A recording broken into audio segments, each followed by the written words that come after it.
کریم محبوب نے فرمایا دو گھونٹ نا اللہ کو بڑے ہی پسند ہیں، دو گھونٹ اللہ کو بڑے ہی پسند ہیں، بڑے پسند ہیں۔ اللہ فرماتا ہے کہ یہ دو گھونٹ جو ہیں نا یہ میرے بندے پیا کریں، یہ دو گھونٹ۔ یا رسول اللہ کون سے؟ فرمایا مصیبت آئے تو صبر کا گھونٹ، اور جب غصہ آئے تو حوصلے کا گھونٹ۔ فرمایا یہ دو گھونٹ جو ہیں نا اللہ کو بڑے ہی پسند ہیں، اللہ کو بڑے ہی محبوب ہیں۔ اور بھائیو یاد رکھیے گا، کسی نے بڑا خوبصورت جملہ کہا کہ چپ رہن تو بڑی سزا کوئی نہیں۔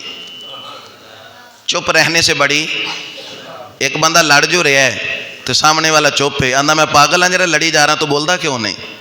کیا مطلب؟ یعنی یہ چپ رہنا انسان کو پاگل کر دیتا ہے، چپ رہنے سے بڑی سزا کوئی نہیں۔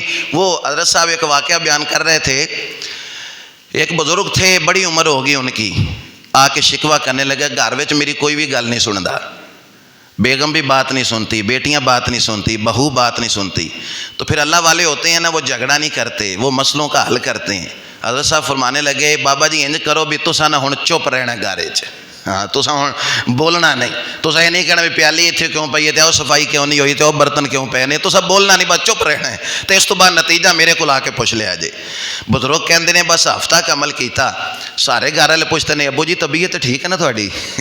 اب وہ جو آ کر جو ہے وہ کھانا نہیں پوچھتی تھی، وہ بیگم آ کے کہتی تھوڑی طبیعت ٹھیک کی ہو گیا، تھانوں جیڑی چیز آندے ہو تھانوں بنا کے دینے ہیں۔ واپس آ کے حضرت صاحب کیا بات ہے، کیا بات ہے آپ کے اس نسخے کی، آپ کے اس کے علاج کی؟ فرمایا میری کیا بات نہیں، ہمیں بزرگ بتا گئے چپ رہ سیں تے موتی مل سن، چپ رہ سیں تے صبر کریں تے ہیرے، پاگلاں وانگو رولا پاسیں تے نہ موتی نہ ہیرے۔ اور چپ رہ سیں تے موتی مل سن، چپ رہنے سے بڑی سزا، غصہ آئے تو برداشت کریں، چپ ہو جائیں، خاموش ہو جائیں۔ اور میرے نبی نے فرمایا جو چپ رہا اس نے نجات پائی، جو چپ رہا اس نے۔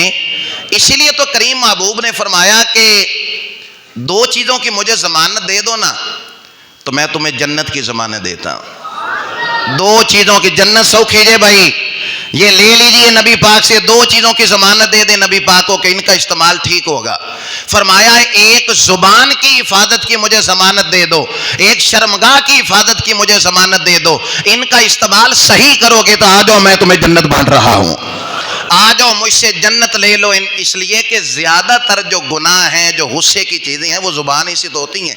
کسی کو برا کہا، کسی کو مندہ کہا، کسی کو گالی دی، وہ غصے میں آیا تو اس زبان پہ کنٹرول کر لیا جاتا۔ واصف علی واصف نے کہا تھا زبان میں ہڈی نہیں ہوتی لیکن یہ ہڈیاں توڑوا دیتی ہے، زبان میں ہڈی نہیں ہوتی لیکن یہ ہڈیاں توڑوا دیتی ہے۔ کریم محبوب کے جملے پہ غور کیجئے گا کہ جب تک صبر نہیں کریں گے، برداشت نہیں کریں گے، درگزر نہیں کریں گے، دو چیزیں فرمائی تھی اللہ کریم نے آیت میں، غصہ پینے والے اور درگزر کرنے والے۔